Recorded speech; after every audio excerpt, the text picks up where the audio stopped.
자, 이제 좀 더 나가서 1장 3절에서 8절 보겠는데요.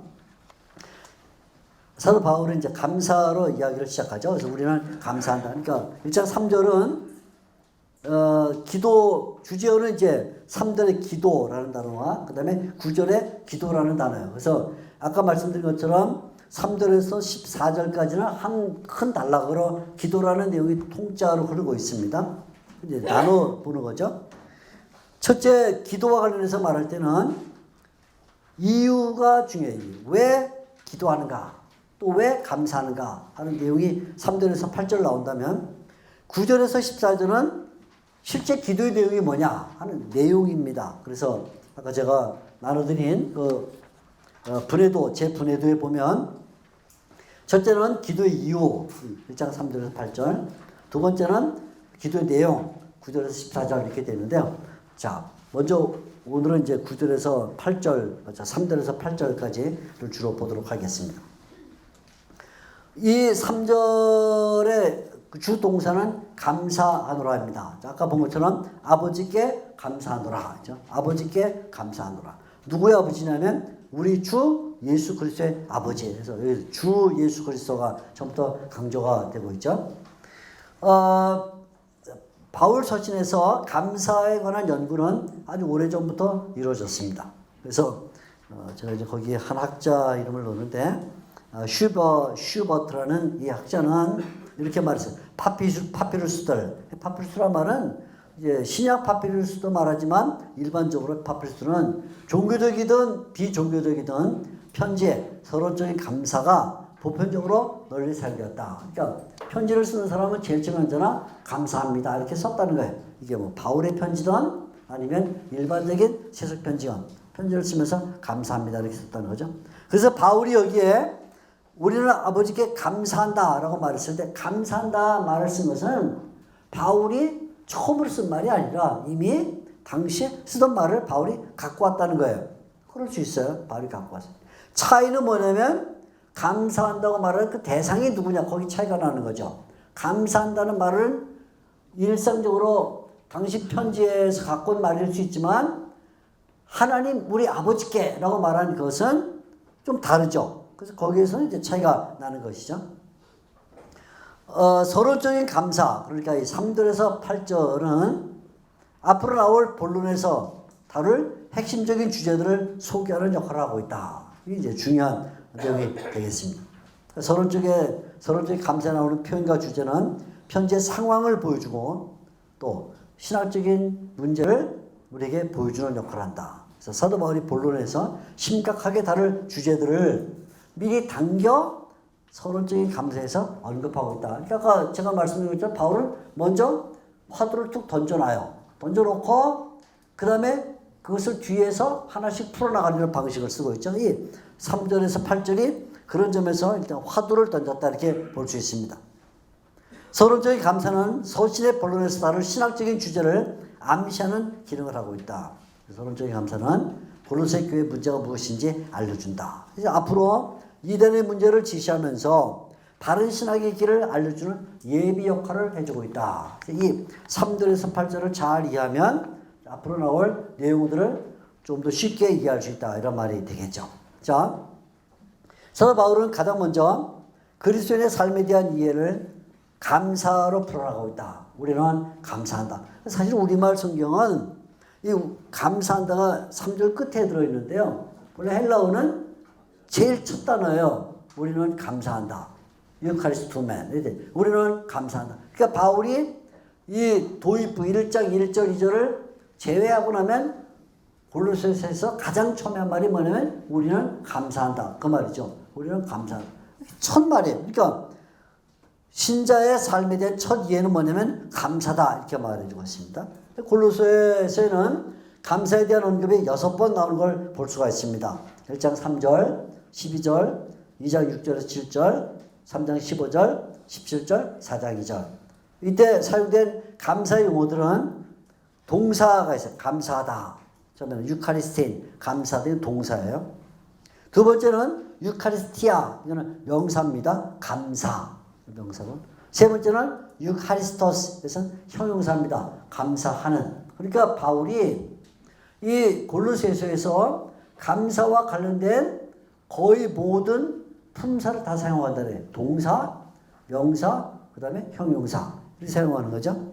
그 말은 6번 사용한 이 감사의 용어를 굉장히 어휘가 풍성하게 사용함으로써 바울 자신이 감사하는 사람일 뿐만 아니라 앞으로 성도들에게도 감사를 요구하는, 감사가 당연히 있어야 된다라고 말하는 그런 길을 열어주고 있다 이렇게 볼 수 있죠.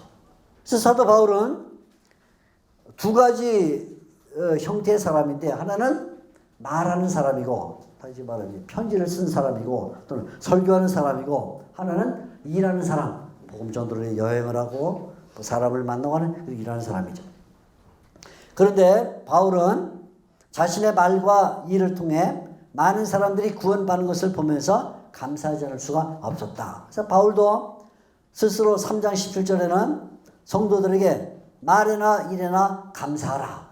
말에나 일에나 감사. 말에도 감사하고 일에도 감사하라. 하나님께 감사하며 사는 사람이라면 하나님께로부터 빗나가는 행동을 할 수가 없다. 그러니까 이 감사한다라는 이 말 자체가 하나님의 결속을 보여주고 있어요. 하나님의 결속. 그러니까 단순한 결속이 아니라 감정적 결속을 보여주고 있죠. 감사, 어떤 격정이 들어있는 것이기 때문에 그 감정적 이런 그 결속을 이루고 있는 사람이라면 신앙으로부터 벗어날 수가 없다. 그러니까 이단이 들어왔을 때 그것을 막아낼 수 있는 충분한 독립 가운데는 뭐냐면 신자가 하나님께 감사하고 있느냐 안 하느냐 여기에 달려있다는 거예요. 만약 정말 신자가 평상적으로 말이나 일에 하나님께 격정적으로 감사하는 삶을 살고 있다면 또 이단이 들어왔을 때 그것을 막아낼 수 있는 능력을 갖지만 평상에 말이든지 일이든지 감사가 없는 사람이라면 언제나 이단이 들어와서 호득이면 그만 넘어간다. 그러니까 오늘날 우리 시대에도 대부분 이단에 넘어가는 사람들을 보면 다 불만이 많은 사람들이에요. 불만이 많은 사람들이 이단의 귀를 잘 기울이게 돼 있어요. 어쩔 수 없어요. 그러니까 바울이 처음에 감사한다라고 말하는 것은 이런 점에서 굉장히 중요한 의미를 갖죠.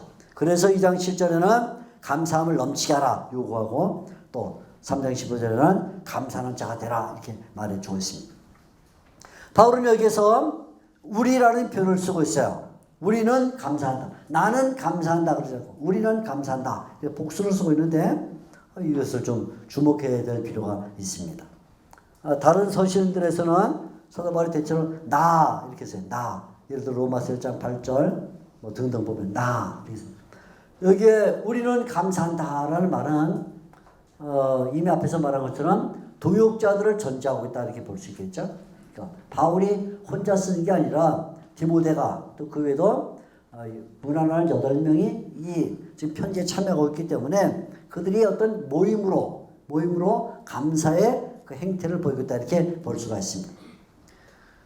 가장 먼저 사도 바울은 누구에게 감사하느냐는 것을 중요하게 다루고 있습니다. 누구에게 감사하는가? 하나님께 감사한다 이렇게 말하죠. 하나님께. 하나님 곧 우리 주 예수 그리스도의 아버지께 감사한다. 하나님 동시에 아버지께 감사한다. 이렇게 말해요. 앞에서 인사말에서 하나님 우리 아버지라고 말했던 것과 똑같은 패턴을 가지고 있어요. 그러니까 바울이 1장 2절에 기원을 말하면서 우리 아버지 하나님으로부터 말한 것과 1장 3절에 하나님 우리 예수 그리스도의 아버지께 감사한다는 건 같은 하나님이란 단어와 아버지란 말을 균형 잡게 쓰고 있다 하는 것이죠. 바울의 감사는 사람들을 향한 감사가 아니었다. 하나님을 향한 감사였다 하는 것이죠. 물론 이 말은 사람들에게 감사할 것이 없다 그런 뜻은 아니에요. 하나님께 감사할 것이 너무 많기 때문에 하나님에 대한 감사가 먼저 뛰쳐나왔다 이렇게 볼 수 있죠. 그래서 하나님에 대한 감사가 만사에 있어서 우선이다 하는 것을 보여주고 있습니다. 하나님께 감사함으로써 바울은 하나님과 동행하는 삶을 표현해주고 있어요. 앞에서 말한다면 하나님께로부터 빗나갈 수가 없다. 하나님과 동행하는 삶을 표현하고 있다 이런 말이죠. 그러니까 하나님께 감사한다 이 말은 바울이 하나님께 집중하고 있다 이렇게 볼 수 있어요. 하나님께 집중하고 있다. 또 하나님께 초점을 두고 있다 이런 말이 될 수 있죠.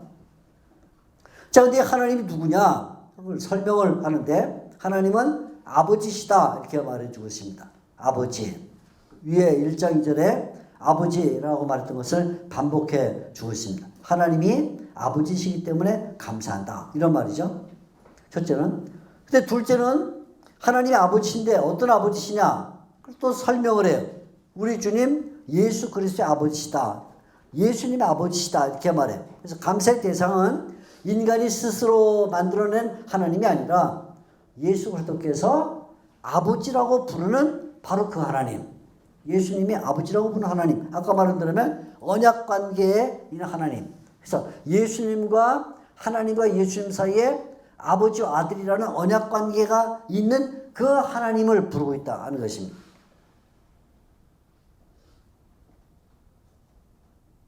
그래서 하나님과 하나님과 예수님 사이의 언약 관계를 이제 중시해야 되는 것이죠. 그래서 하나님은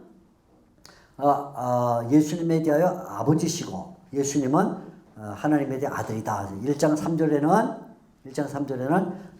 하나님이 예수님의 아버지로, 또 1장 13절에는 예수님이 하나님의 아들로 나타나요. 물론 골로새서에는 이에 대한 설명은 더 이상 없어요.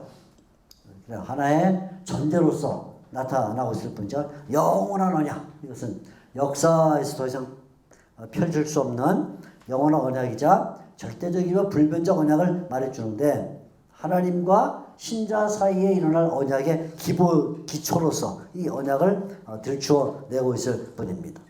어쨌든 예수 그리스도의 아버지가 아닌 하나님은 사도에게 감사의 대상이 되지 않는다. 항상 그냥 막연한 아버지가 아니라 예수 그리스도의 아버지, 그분에게 감사한다, 이렇게 말해주고 있습니다. 자, 여기서 이제 한 가지 중요한 것은 예수님이 누구냐 하는 거예요. 예수님이 누구냐. 바울은 예수님이 자신에게 어떤 분인지를 스스로 고백을 합니다. 그분은 우리의 주님이다, 이렇게 말했어요. 우리의 주님 예수 그리스도, 주님, 그죠? 큐리어스다. 이제 처음에 골로새서에서는 처음으로 예수님에 대한 고백이, 주님이라는 고백이 나오고 있습니다. 예수님 주님이시다. 그래서 이 말은 나중에 2장 6절에 너희가 그리스도 예수를 주님으로 받는다면 이를 끌어당기는 하나의 암시적인 표현. 그러니까 2장 6절을 내다보면서 1장 3절에 예수님은 주님이시다, 이렇게 말해주고 있죠. 바울은 예수님을 주님이라고 말할 때 골로새서에서 몇 가지를 염두에 두고 있습니다. 그분은 하늘에 계시다 하는 거예요. 4장 1절에 보면 예수님을 가리켜서 하늘에 계신 주님, 이렇게 말하거든요. 하늘에 계신 주님. 또 하늘에 계신 주님이시기 때문에 그분은 우리가 늘 경외해야 된다. 두려워해야 된다. 3장 22절. 그분을 두려워해야 된다. 두려워하기 때문에 또 그분을 섬겨야 된다. 그래. 3장 24절. 우리가 주님을 섬겨야 된다, 이렇게 말하죠. 그래서 우리가 그분을 늘 기쁘게 해야 된다. 3장 20절. 기쁘게 해야 되고, 그리고 경외해야 되고 섬겨야 될 뿐이면서 기쁘게 할 뿐이기 때문에 그분을 표준으로 삼아야 된다.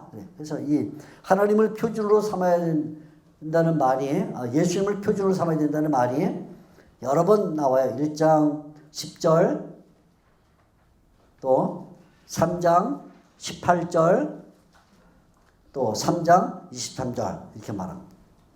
그래서 하늘에 계시고 그분을 경외할 뿐이고 섬겨야 되고 우리가 기쁘게 해야 되며 그분을 표준으로 삼아야 된다. 왜냐하면 그분이 우리에게 정작 보상하시는 분이기 때문이다. 그래서 이 보상에 대한 사상이 예수님이 주님이다라는 사실이 또 나옵니다. 큐리오스 3장 24절에 보면 그분이 우리에게 보답하신다, 이렇게 말해주고 있죠. 3장 20절. 그러니까 처음에 1장 3절에 예수님을 주라고 부르니 큐리오스라는 단어를 부른 것은 앞으로 7, 8번 계속해서 예수님이 주님이라는 것을 표현하기 위한 하나의 그 화두를 던져놨다, 이렇게 볼 수가 있겠습니다. 자, 이 하나님께, 이 아버지께 감사를 한다는 거예요. 이 감사를 언제 해야 되느냐?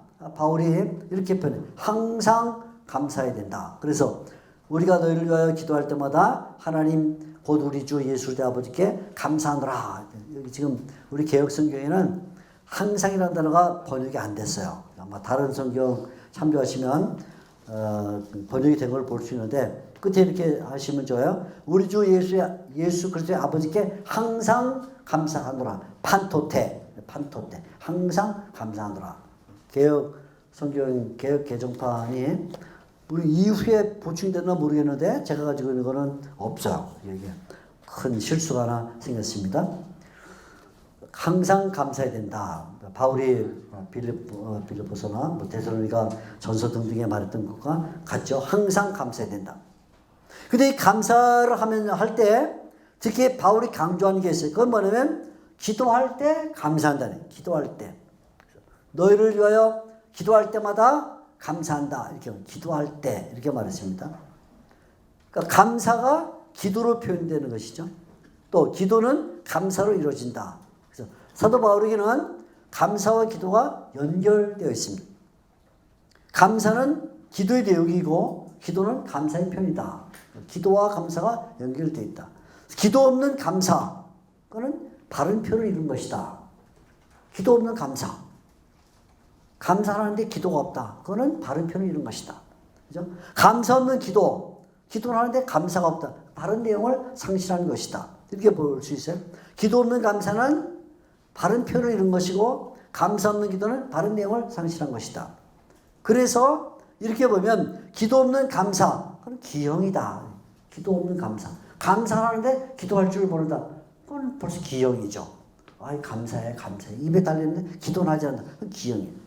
반대로 감사 없는 기도는 하는데 계속 요구만 해. 뭔가 달라고만. 그것은 역시 기형이다. 그렇죠? 그래서 성도들을 위한 바로 이러한 대표적인 기도의 신뢰가 이제 1장 9절 이하에 나오는데 거기에 바울의 우리의 기도에 대한 모습이 나오는 걸 볼 수 있죠.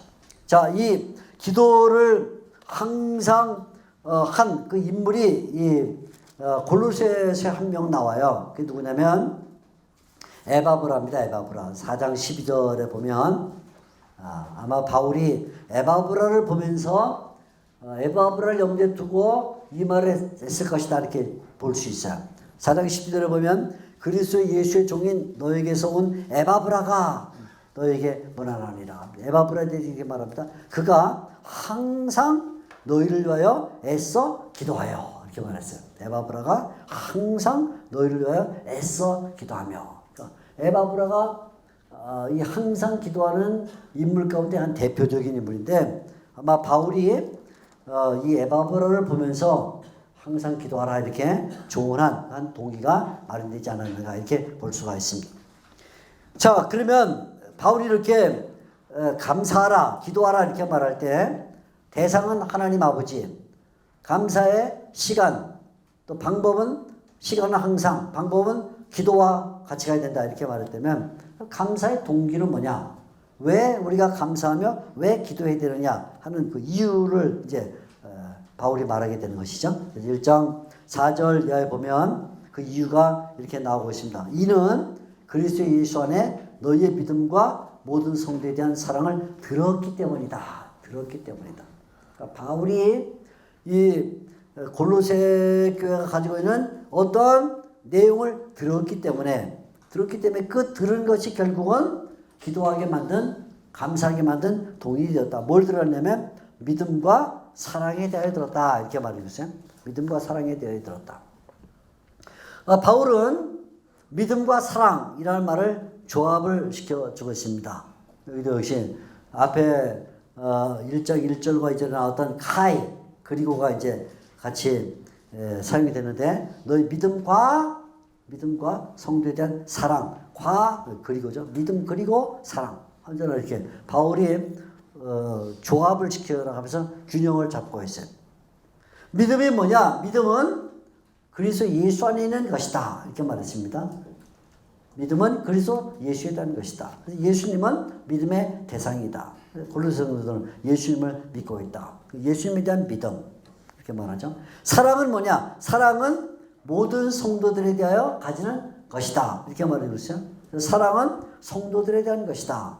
믿음은 예수님에 대한 것, 사랑은 성도들에 대한 것이다. 그래서 골로새 성도들의 이 두 면을 보여주는데 하나는 믿음 예수님에 대하여 하나는 사랑 성도들에 대하여. 바울은 말하기를 이 사랑에는 차별이 없다 그랬어요. 모든 성도에 대한 이렇게 말했습니다. 모든 성도에 대한. 성도의 사랑에 차별이 생긴다면 벌써 사랑이 아니다. 이런 의견을 가지고 있는 것이죠. 골로새 성도들에게 예수님에 대한 믿음과 성도들에 대한 사랑이 병행하고 있다. 이렇게 말해요. 믿음을 중시하다가 사랑을 놓치거나 사랑을 강조하다가 믿음을 소홀히하지 않는다. 그래서 예수님을 위하다가 형제와 무관해지거나 형제를 위하다가 예수님과 무관해지는 것, 그건 안 된다. 언제나 균형을 잡아야 된다. 믿음, 사랑. 믿음이란 것은 성도들과의 관계,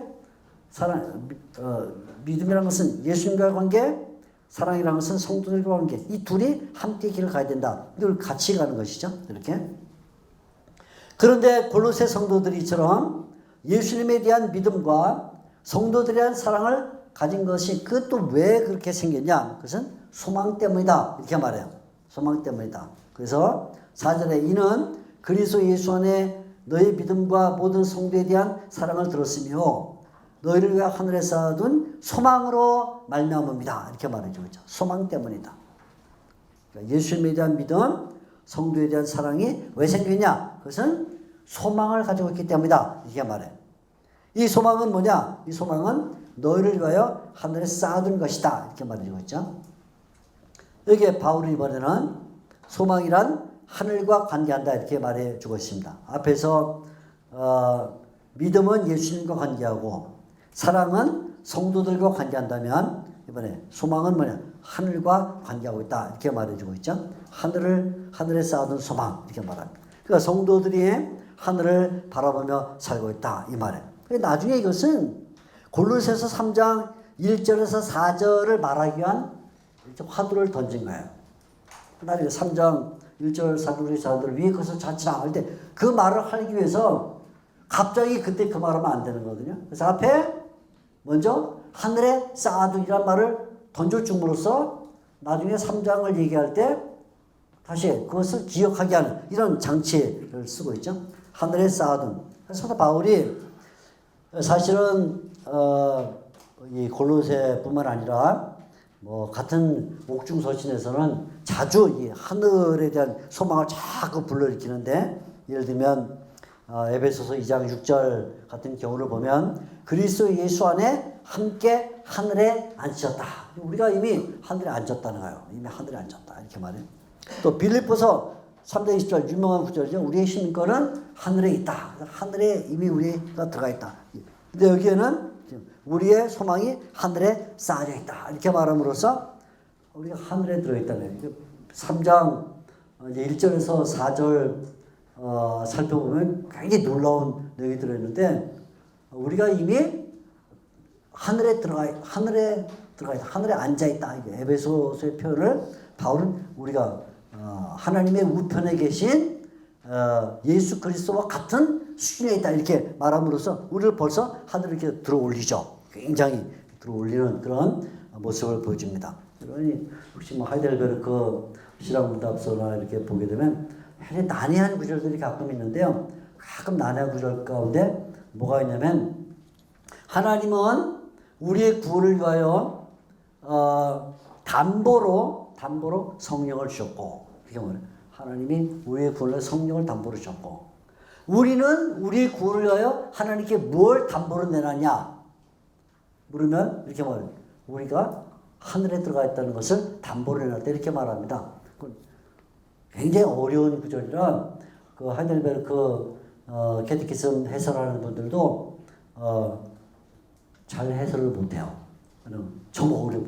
하나님이 우리에게 우리 구원을 위해서 너희 구원이 확실하다 하는 걸 담보로 성령을 주었는데 우리는 하나님께 뭘 담보로 내냐? 우리 자신을 담보로 내놔서 성령이 우리에게 오셨고 우리는 하늘에 있다 이렇게 말해요.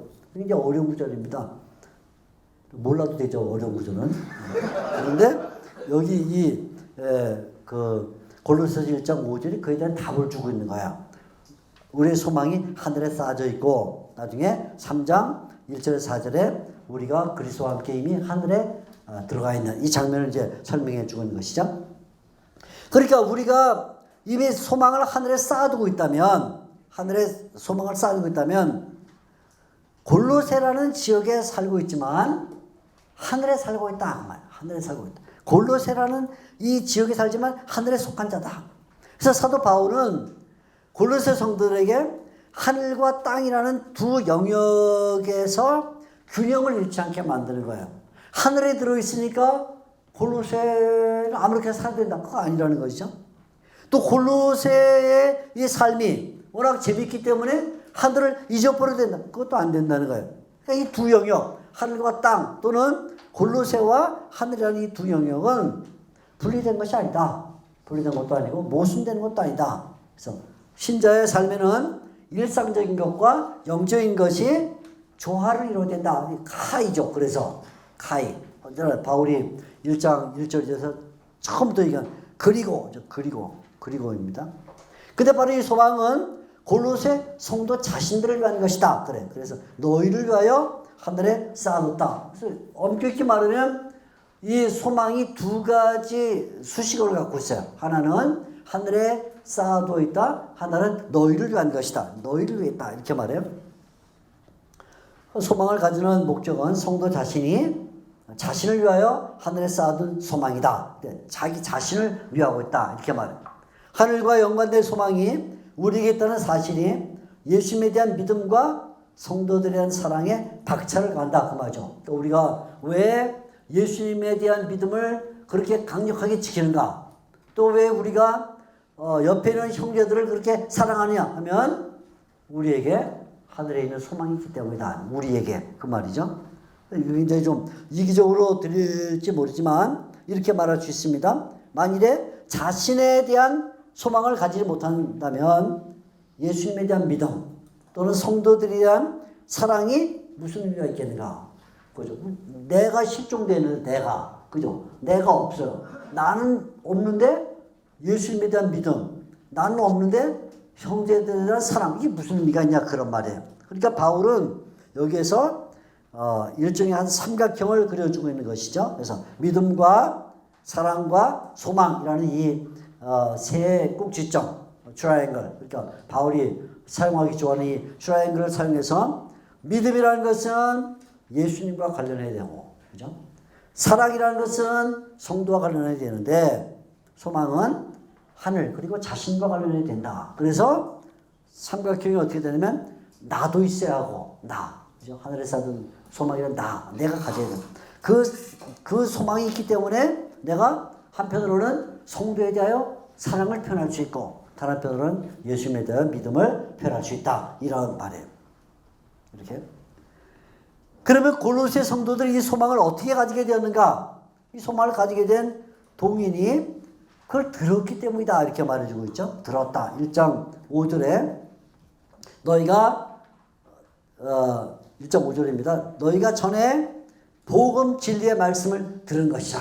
그러니까 소망이 하늘에 대한 소망이 저절로 생긴 게 아니라 들었기 때문이다. 이게 바울이 로마서 10장 17절에 믿음은 들음에서 나며 이렇게 말했던 것처럼 하늘에 대한 소망이 우리 속에서 내부적으로 저절로 생긴 게 아니라 이것은 복음 진리를 들었기 때문이다. 밖에서부터 우리에게 왔다. 엑스트라 노스. 밖에서 우리에게 왔다. 이렇게 말해주고 있어요. 그래. 복음을 듣지 않으면 이런 소망이 생기지 않는다. 그런 말이죠. 그러면서 바울은 여기 들음의 제한을 우리에게 말했죠. 이 들음은 반드시 복음 진리의 말씀 안에서 이루어져야 된다. 그러니까 복음 진리의 말씀을 들어야 된다는 내용이기도 하지만 동시에 우리가 들을 때는 언제나 어떤 제한을 가지고 들어야 된다. 복음 진리의 말씀 그 테두리를 벗어나면 안 된다. 그 말이죠. 그래서 이 말은 열심히 듣는 것도 중요하지만 복음을 들어야 된다. 성도들이 많이 듣는 게 중요한 게 아니라 제대로 들어야 된다. 그 말이죠. 제대로 들어야 된다. 그래서 듣는 태도만큼이나 듣는 내용이 중요하다. 잘 듣되 바른 것을 들어야 된다. 이런 말이에요. 그래서 바울이 여기서 바른 내용을 들어야 된다는 것을 강조하기 위해서 비슷한 말을 세 가지 반복해서 사용하고 있어요. 1장 5절에 보면 이렇게 말하죠. 복음 진리, 말씀 이렇게 말했어요. 하나만 말해도 돼요. 복음을 들었다 그래도 되고 진리를 들었다 그래도 되고 말씀을 들었다 그래도 되는데 바울이 의도적으로 세 단어를 조합해서 쓰고 있어요. 복음, 진리의 말씀을 들었다. 그 말은 뭐냐면 다 동일한 내용을 갖고 있지만 그만큼 바른 내용을 들어야 된다 그래요. 바른 내용.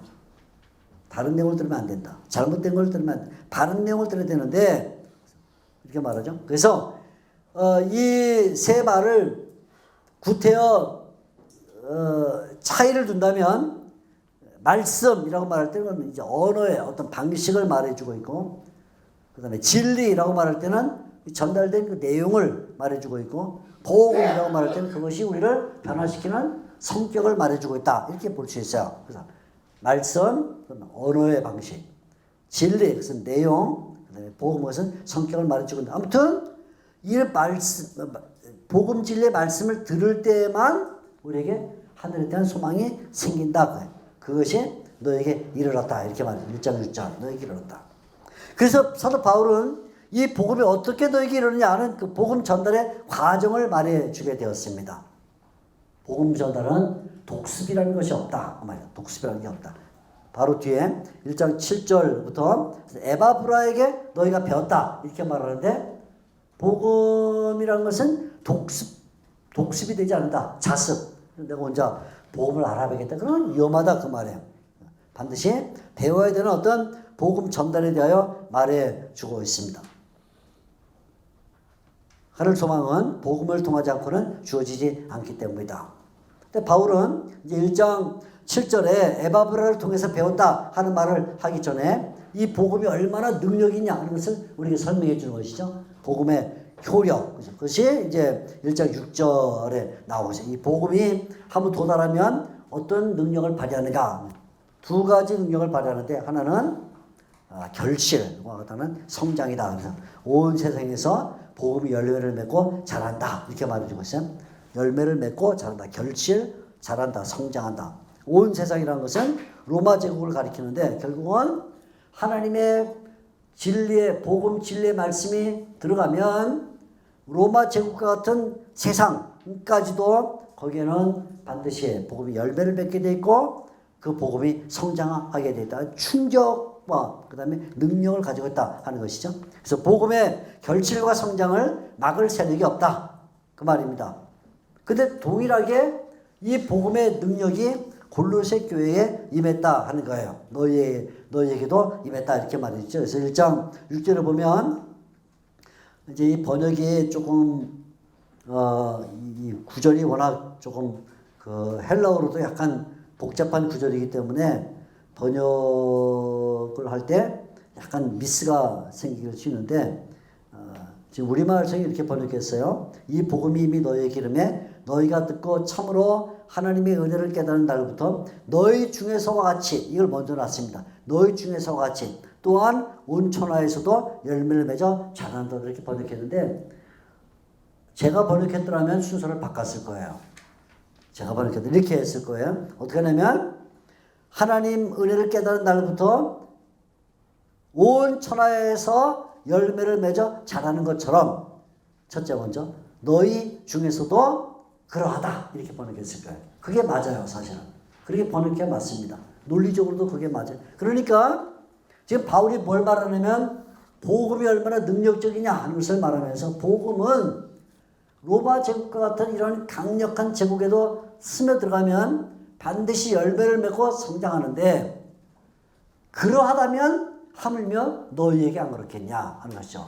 온 세상에서 복음이 열매를 맺고 그리고 성장한다면 골로새는 그 일부니까 당연히 너희도 그렇다. 그 말이에요. 그 말하고 싶은 거예요. 그만큼 복음의 능력이 있다. 그 말이죠. 근데 그것은 그런 복음의 능력은 언제 생기냐 하면 그것은 그 복음을 듣고 깨달은 그 순간부터 시작이 된다는 거예요. 한참 뒤에 열매를 맺고 한참 뒤에 성장하는 게 아니라 바로 복음을 듣고 깨달은 그 순간부터 복음이 효력을 나타낸다. 그만큼 즉각적이다. 복음의 능력은 그 말이죠.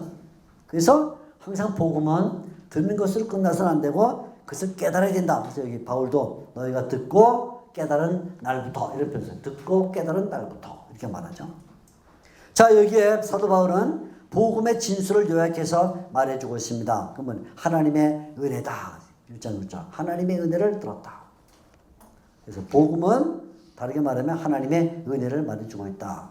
그래서 예수님에 대한 믿음, 성도에 대한 사랑, 하늘에 대한 소원 모두가 다 그것이 복음인데 그것은 하나님의 은혜에서 나온 것이다. 이렇게 말해주고 있죠. 이것도 역시 진리 안에서 들어야 된다. 진리 밖에서는 하나님의 은혜를 깨달을 수가 없다. 이 말은. 이러한 그 진리를 누가 가르쳐 줬냐 하면 에바브라가 가르쳐 줬다 하는 것이죠. 자, 그래서 에바브라에 대한 설명이 7절에서 8절에 나오는데 에바브라에 대한 설명이 한 3가지 정도로 나오고 있어요. 첫째로 에바브라는 우리와 함께 종된 사랑받는 자다. 함께 종된 자다. 이렇게 말하고. 둘째는 그는 신실한 봉사자다. 신실한 일꾼이다. 그래서 일꾼 둘째 이렇게 말하고. 세 번째는 우리의 사랑을 너에게 알린 사람이다. 매개자다. 그러니까 첫째는 종이다. 둘로스라는 단어를 썼고요. 두 번째는 일꾼이다. 그래서 디아코노스라는 단어를 썼고 세 번째는 알린 자다. 그래서 델로사스라는 말을 썼는데 3가지 성격을 가지고 있어요. 이것은 잠깐 그렇게만 정리를 드리고 자 끝에 그 맨 마지막 부분을 잠깐 보면 이것은 이제 우리가 골로새서 1장 3절에서 8절 이 내용을 우리가 순서대로 읽었는데 이 내용이 사실은 이렇게 돼 있어요. 거꾸로 읽어야 이 내용이 이해가 돼요. 거꾸로 읽어야. 어떻게 되면 에바브라는 사람이 있었다. 에바브라는 사람이 너에게 가르침을 줬다. 그래서 그가 너에게 가르쳐 줬기 때문에 복음이 효력을 내고 있다. 그 복음의 효력 때문에 너희가 하늘에 대한 소망을 가졌다. 하늘의 소망을 가졌기 때문에 너희는 예수님에 대한 믿음을 얻게 됐고 그리고 성도들을 사랑하게 됐다. 그것을 내가 들었다. 그래서 내가 그걸 놓고 너에게 감사하며 기도한다. 이런 말입니다. 무슨 말이시겠죠? 그러니까 내용은 지금 3절부터 8절로 흘러갔지만 역사적인 순서는 8절부터 3절로 거슬러 올라오는 거예요.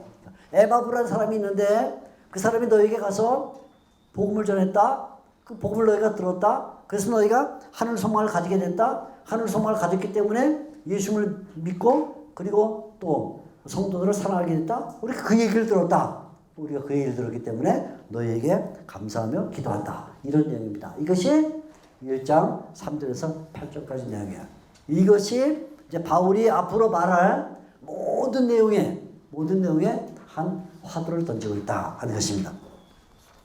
자, 시간이 많이 지났으니까 이제 오늘 여기까지만 하겠고요. 에바브라에 대한 내용은 제가 설명을 했으니까 여러분이 한번 노트를 잘 참조를 해 주시면 되겠습니다.